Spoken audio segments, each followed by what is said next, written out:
Mark Zuckerberg has been on a public makeover. Recently on Joe Rogan, talking about government censorship and these new freedom-focused policies at Meta, also shutting down woke policies at Meta, and even changing his wardrobe to include these baggy shirts and gold chains. But can we really trust this makeover? Is it really a new freedom-focused Zuck?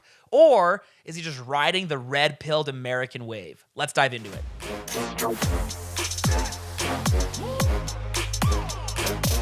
So the basis for this video is obviously off of the recent Zuck and Rogan episode where Zuckerberg spends the better part of 3 hours diving into all the policy changes at Meta and how Facebook specifically is going to change its content moderation. I found it personally quite interesting. Lots of what he said was very cool, but I want to point your attention to a recent video we've actually done on Mark Zuckerberg where you guys all accused me of simping for this guy.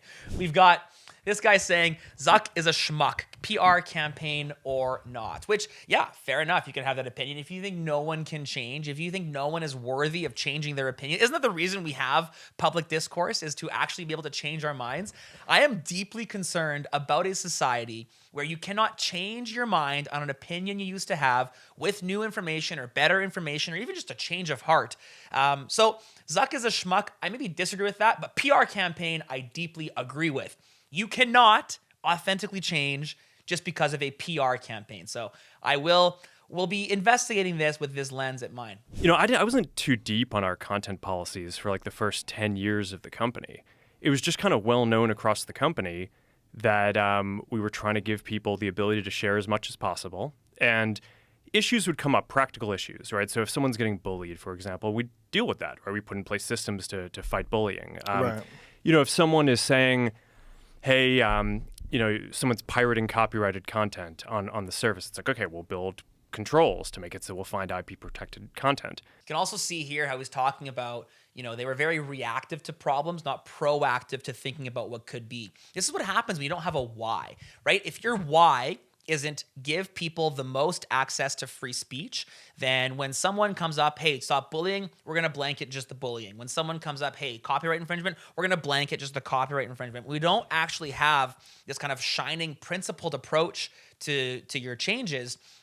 You notice a lack of principles very quick, because I think he says later, there's like 3 billion people that use Facebook or a Meta service daily on the planet, which is just insane. When you have a company at that scale that isn't focused on a first principles approach, with that kind of common star in place, you get very reactionary and very quick cut towards the problems. Then all of your solutions just end up being bad.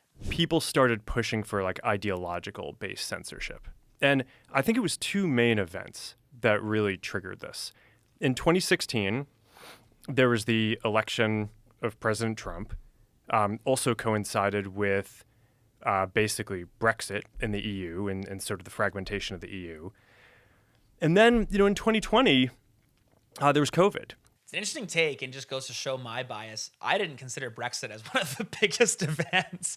I would say it would be certainly the first Trump election coupled with COVID. I definitely agree with them. But it's so interesting to note my bubble and my bias and just hearing kind of at this massive scale. But once again, we can see how these centralized individuals pushing away from, you know, universally speaking, we disagree with bullying. Universally speaking, we disagree with copyright infringement. But I would say, universally speaking, we do not agree that there should be, you know, limitations based on ideological positions. Because if you try to throttle half of the aisle, if you throttle half of someone's opinion, then your opinion is also at risk of being throttled. Your opinion is also at risk to somebody else who's in power at a later date having something to say about your opinion. We do not want that. What we want is a society of people that are committed to thinking for themselves and understanding the vast effects of decisions that are being made today. Here we have, you can't find the FBI and CIA's water boy for a decade. All of a sudden, turn around and pretend you're based. I'm not buying the rebrand. I don't trust him and never will. Good. Don't trust anybody. But let's be very, very careful about branding somebody as an FBI, CIA water boy, because I do believe that there are good individuals in the world. And I also believe that good individuals do bad things because they have the wrong information or the wrong people in their ears. I myself have made multiple bad decisions based on the advice and the insight that I was getting at the time. I have made decisions that there's no way I would make again because I had the wrong advice and people in my ear at the time. And I think that what's helped me overcome that and what gives me confidence that I won't have the same issues in the future is my ability to take information, process it, and then drive forward with my first principle approach. These people from the Biden administration would call up our team and like scream at them and curse, and it's like these documents it's all kind of out there. Oh, did you record any of those phone calls? I don't think we but I think I want to listen. I mean, there are emails. the emails are published. It's all kind of out there. And basically, it just got to this point where we were like, no, we're not gonna take down things that are true. That's ridiculous. They wanted us to take down this meme of Leonardo DiCaprio looking at a TV talking about how 10 years from now or something, you're going to see an ad that says, okay, if you took a COVID vaccine, you're eligible for, for this kind of payment, like this sort of like class action lawsuit type meme. And they're like, no, you have to take that down. And we just said, no, we're not going to take down humor and satire. We're not going to take down things that are true. And then at some point, I guess, I don't know, it flipped a bit. I mean, Biden, when he gave some statement at some point, I don't know if it was a press conference or to some journalists, where he basically was like, these guys are killing people. Another problem is centralization. The problem is not that Biden held those beliefs. The problem is that so many people give his words that much weight. Mark is not a victim. He's a perpetrator. It's not a bad take. Listening to him distance himself from mass censorship instead of taking accountability is why this won't work as a mea culpa. Fair enough. However, if what he's saying is true, and we can believe him or not, I suppose, but let's just assume that people don't lie en masse, or at least that the bulk of the decisions, the bulk of the things that he's claiming is true. I do think that this change can work. I do think that there is something that can happen here. However, it will be pretty evident. Like, you and I get to watch it in real time. We get to wait for more info. I think that as far as the decision-making process goes, you can look at things like, here's the info I have right now. Zuck is censoring my speech. That sucks. I don't trust him. And then we have, here's some new information. Here's the reason the speech was censored. I don't think it should have been censored. I disagree with that action, but maybe I can see the other side. Maybe I can see what's going on in this position.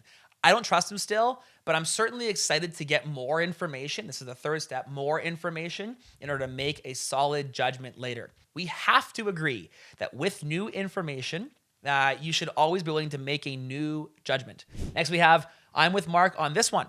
We have to give people room for redemption. I'm giving him a chance. This is also kind of generally probably my take. Like I said, I don't trust him. I never have trusted him. I still give limited data, but I also give limited data to Apple not because I don't trust Tim Cook, although I probably don't, but just because I don't trust the government in charge and the government that can choke Tim Cook's throat, the government that can choke Elon's throat, Dorsey's throat, Zuck's throat, anyone. Every time you give data to somebody else, you are basically giving it to someone else who is not you.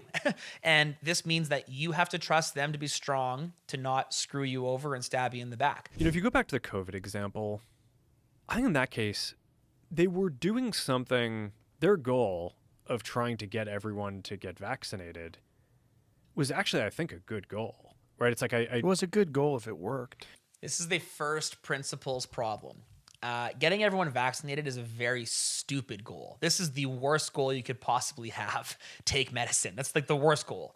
Getting everyone healthy is the proper goal. But these governments are, frankly, kind of the midbrains of the world. They're not generally the smartest people in the room, but they all think they are and they all want to be. And they all have incredible job security, and they go through life thinking in a pigeonhole, in a silo. They go from get everyone healthy, save everyone's lives, into get everyone vaccinated without thinking, this could be a better way. There could be a different way that I can use. And this is the biggest problem here. The government was not using first principle approach to this, and therefore they pushed this narrative onto Zuck, who was also not using a first principled approach to this, just said okay out of fear for whatever it may be, and then drove this narrative through.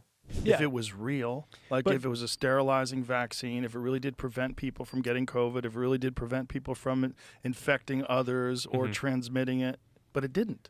It wasn't a good deal because it wasn't based on real data.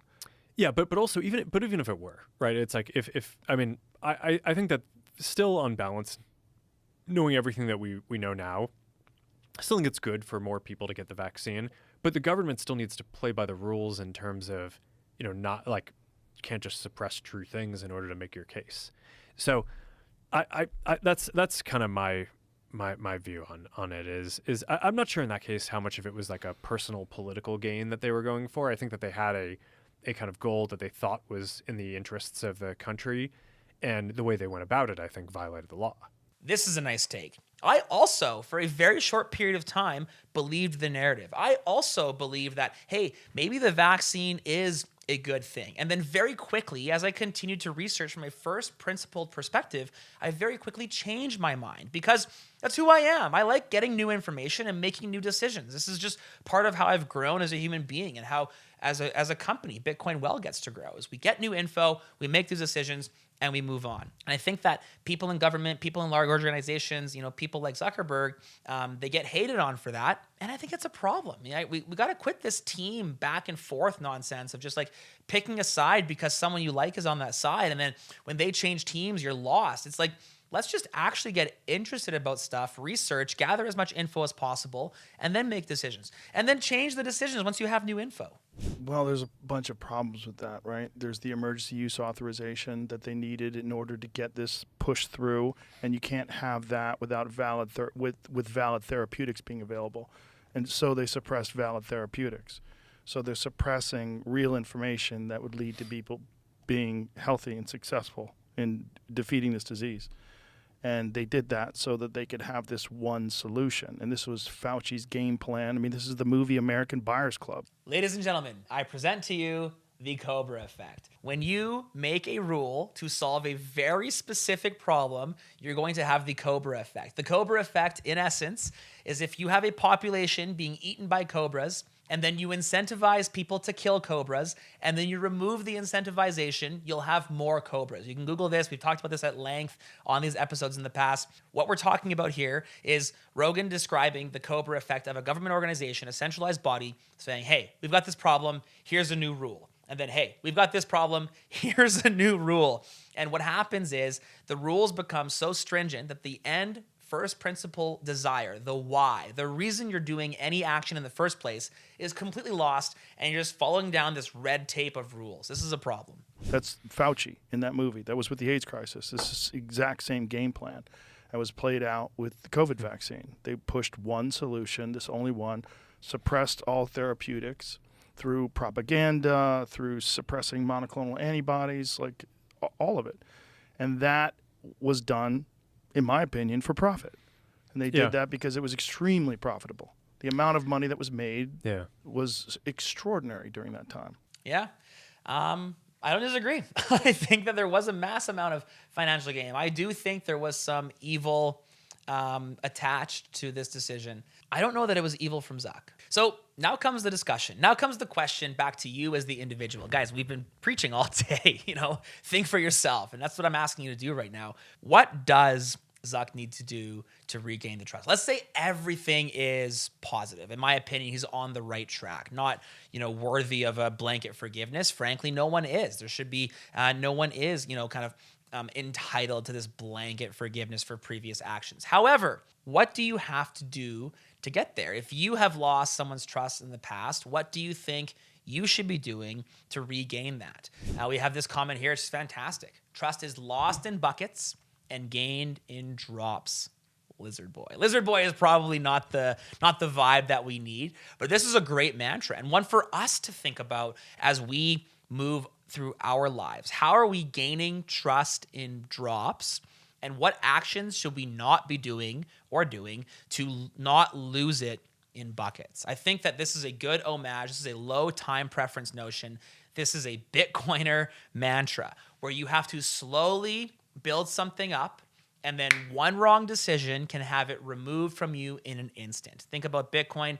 You gain your stack day over day, week over week, month over month. You forego the fancy car, you forego the fancy house, you work twice as many hours, you have generational wealth. Whoops, it wasn't Coinbase. Whoops, it wasn't MSTR. Whoops, you didn't protect your seed properly. These are things that can be gained in drops and lost in buckets. And so lastly, if you're in Zuck's shoes, you're running Meta and you've got government organizations pushing on you, you kind of bend the knee and then you realize, hey, this is not so good. And then you back off and, the political climate's changing. And let's say all the information that you have is correct. With the amount of information that you currently have right now, what is the best decision that you, watching at home right now, what can you do to make this world a better place, to make this mistake go away, and ultimately to regain the trust of people? So as we move forward, one thing that I've done to come to this judgment or lack thereof is put myself in Zuck's shoes. And so how do you put yourself in Zuck or really anyone else's shoes? How do you look at it to, accuse them of making a good or a bad action? And then lastly, what would you do to actually fix the situation? Obviously, everybody knows he messed up. Everybody knows what he did was wrong. Everybody knows the actions he took with the info he had at the time was the wrong one. So how does he come back from that? In your mind, what has to happen for anyone? Forget Zuckerberg. What has to happen for anyone to regain trust? Or is our call as a society to never, ever lose it? No mistakes, no wrong steps.